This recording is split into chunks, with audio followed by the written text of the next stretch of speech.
In a highly explosive press conference, LOP and CPIM State Secretary Jitendra Chaudhary launched a scathing multi-pronged attack on the ruling BJP-led government and the promoter, holding them accountable on multiple state, national and international fronts. Responding to a flurry of sharp questions from the media persons, Jitendra Chaudhary directly targeted the government over corruption, administrative failure and deteriorating law and order situation.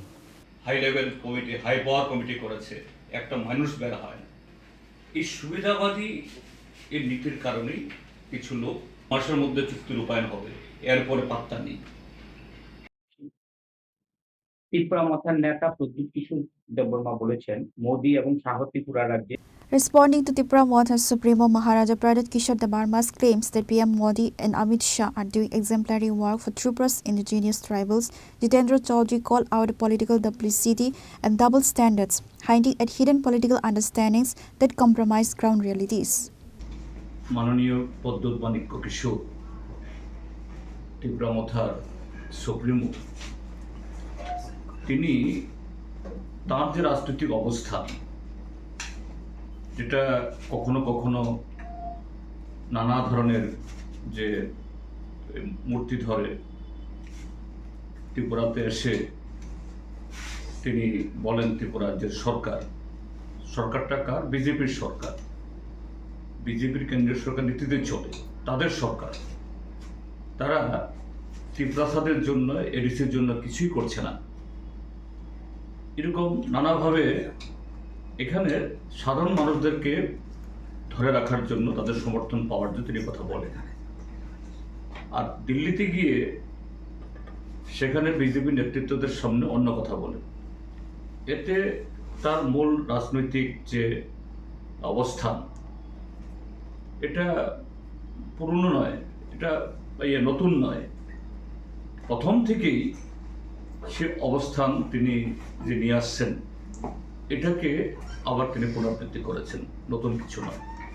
অর্থাৎ এই ত্রিপুরা রাজ্যের মধ্যে এই BJP এবং মথার মধ্যে একটা যুদ্ধ খেলা, এরকম একটা নাটকীয় পরিবেশ গড়ে তুলে কিভাবে একটা অংশের জনগণকে বোকা বানিয়ে বারবার কদিন বাদে বাদে নতুন নতুন স্লোগান তুলে তাদের সমর্থন আদায় করা যায় এটি করে যাচ্ছেন। আবার দিল্লি থেকে অন্য কথা বলছেন।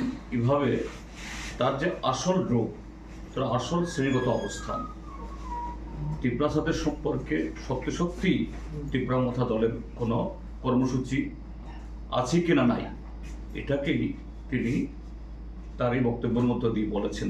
তিনি আরেকটা কথা বলেছেন এখানে যে গত ৭৮ বছরে নাকি এই দেশের ট্রাইবালদের, আদিবাসীদের জন্য বিগত দিনের কোনো সরকার, কোনো দল চিন্তা করেনি, একমাত্র মোদি অমিত শাহ তারা করেছেন। কি বলে যে মোদি অমিত শাহর সময়েতে ফরেস্ট রাইট অ্যাক্ট তার ইমপ্লিমেন্টেশন বন্ধ, যে মোদি অমিত শাহ ১২৫তম সংবিধান সংশোধন বিল যার মধ্য দিয়ে ডিসি যে ক্ষমতায়ন হবে, ডাইরেক্ট ফান্ডিং আসবে, গত ৮ বছর ধরে এটাকে পার্লামেন্টের হিমঘরে ফেলে রেখে দিয়েছে। যে মোদি অমিত শাহর সময়েতে দেশের লাখো লাখো আদিবাসী পরিবার এই আদানি আম্বানিদের কাছে সমস্ত বনজ সম্পদ, প্রাকৃতিক সম্পদ তুলে দিতে গিয়ে উচ্ছেদ হচ্ছে। Reacting to the 72-hour strike called by the Joint Action Committee of Surrendered NLFT and ATTF militants demanding implementation of the 2024 Peace Accord, Chaudhary heavily criticized the state government's silent bystander role. এটা আরেক ধরনের, আমি বলবো ত্রিপুরা রাজ্যের বর্তমান সরকারের তাদের বদান্যতায় এবং তাদের দেওয়া এরকম কিছু প্রতিশ্রুতি তারই পরিণতি। কারা তারা যারা আজকে এই রাস্তা রোকো করছেন বিভিন্ন দাবিতে? এরা অতীতে এবং বামপন্থী ফ্রন্ট সরকার সময় থেকেই বিভিন্ন সময়েতে যারা স্বাভাবিক জীবনে ফিরে আসে নানা প্যাকেজের সুযোগ সুবিধা নিয়েছেন, তার বাইরেও মাঝে মধ্যে আমাদের সময় তো তারা এইসব হুমকি টুমকি দিতেন না তা নয়, তাদের বিষয়গুলো বিবেচনা করা হয়েছে। এই বিজেপি সরকার গত 8 বছরে বিভিন্ন সময়েতে পাহাড় দখলের অছিলায় এই সমস্ত এই বিভিন্ন সময়েতে যারা স্বাভাবিক জন্য ফিরে আসছেন এদেরকে নিয়ে, তাদের বিভিন্ন গ্রুপকে নিয়ে লোক দেখানো আত্মসমর্পণ, লোক দেখানো নাটক এগুলি করেছে জাম্পুই জলাতে। যে টিএসআর জাম্পুই জলার বহু জওয়ান খুন হয়েছে, তাদের ক্যাম্প খালি করে এদের ছেড়ে দিতে বাধ্য করা হয়েছে।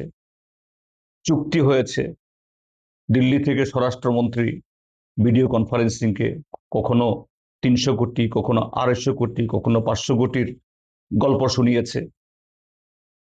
ঠিক আছে, গল্প শুনিয়েছে, তোমরা কিছু তোমাদের সুবিধা আদায় করেছে তাদেরকে দিয়ে, পাহাড়ে ঢোকার রাস্তা আপাত হলেও করেছে, কিন্তু একটা ক্ষেত্রেতেও ওই ত্রিপুরা মথার সাথে চুক্তি করার মতো 6 মাসের মধ্যে চুক্তি রূপায়ণ হবে, এরপরে পাত্তা নেই। Reporter Pranab Fumagatla, Chini Khora.